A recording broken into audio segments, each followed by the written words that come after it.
What's up guys, this is Mike with ECS Tuning, and today's topic of discussion is wheel spacers. I'm going to show you how to pick the right size, answer some frequently asked questions, and show you some common applications. We offer our wheel spacers in many different sizes to allow you to get that perfect wheel fitment. Spacers can be used for many different reasons. They can add that extra clearance between wheels and custom brake and suspension components, widen your vehicle's track width, which would improve cornering stability, and move stock wheels closer to the fender line, improving their look and giving the car a more aggressive style and stance. Before choosing the correct spacer thickness, you need to know the clearance between your wheel and your fender wall. If you've recently installed new suspension components, particularly springs, it's important to allow 1 week for them to fully settle before taking your measurements. With the car on the ground and the suspension fully settled, measure the distance between the inner fender lip and the edge of the rim or tire sidewall at the point of least clearance. The point of least clearance is usually near the top of the fender. For OEM suspension and wheels, or for a less aggressive fitment, you can use a straight edge and place it along the widest part of the tire. Then, using a tape measure or caliper, measure from the inside lip of the fender well to the inside of the straight edge. This distance is the maximum available clearance. Choose a spacer that's slightly thinner than this measurement to ensure clearance even under full suspension compression.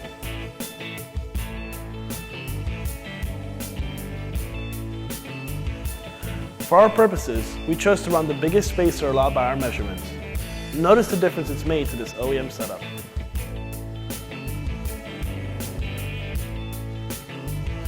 For a more aggressive wheel and tire fitment, it's sometimes possible to run a thicker spacer to get the look you want. But calculating the available clearance is somewhat difficult. How wide you can go is dependent on your vehicle, your wheel and tire combo, and how stiff your suspension is. Running stretched tires or a stiffer suspension can allow for a wider track width without fender to tire contact. To safely run thicker spacers, you'll need to estimate how much your suspension will compress under maximum vehicle load. This will depend on how you use your vehicle, so use common sense.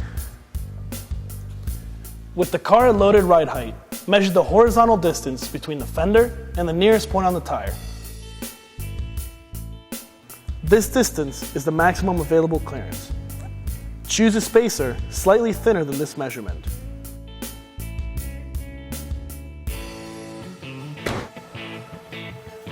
You also need to check the clearance on the front of your car, because in some cases, you'll need a different size spacer for the front than you do for the rear.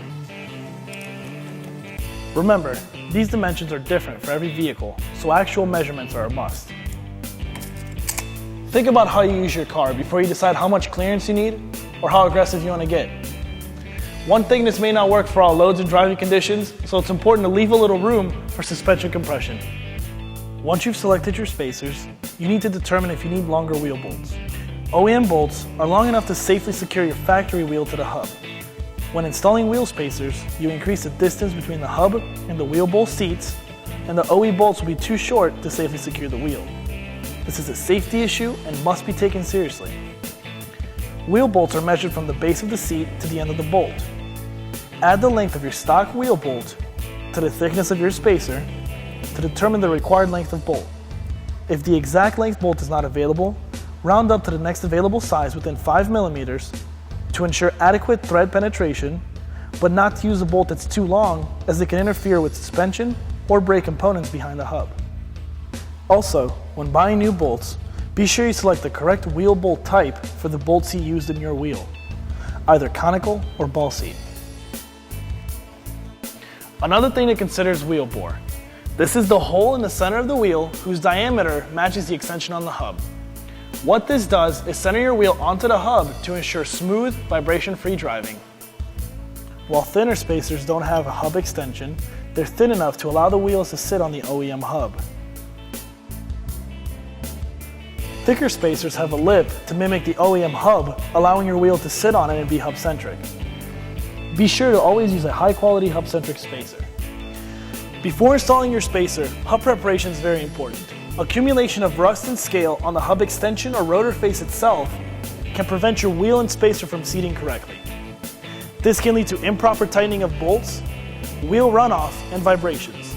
Remove heavy rust deposits from the hub mounting face and centering lip with a wire brush or synthetic fiber disc. Also, make sure your wheel is clean. Often, rust is deposited from the hub face to the wheel mounting flange, potentially causing the same issue. Wipe away any loose scale and wash the inside of the wheel. Don't use an abrasive to clean the soft wheel material. Then, apply a thin film of grease or anti-seize to the wheel and hub mating surfaces. Inspect the threaded holes in the hub. Then, loop the lug bolts with a quality anti-seize compound and torque them to specification. Spacers up to 10 millimeters don't have a hub extension. The center hole in these spacers are chamfered to fit against the tapered neck of the original hub. Install these spacers with the bore taper facing towards the hub.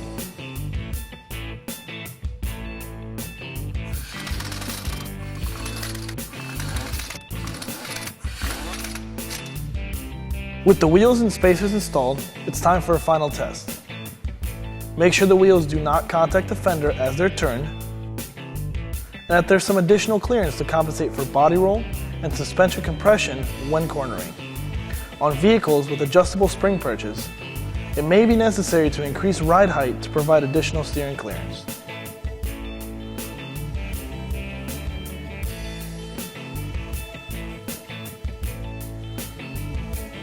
Selecting that perfect wheel spacer is going to take some measurements and trial and error adjustments to get that perfect fit.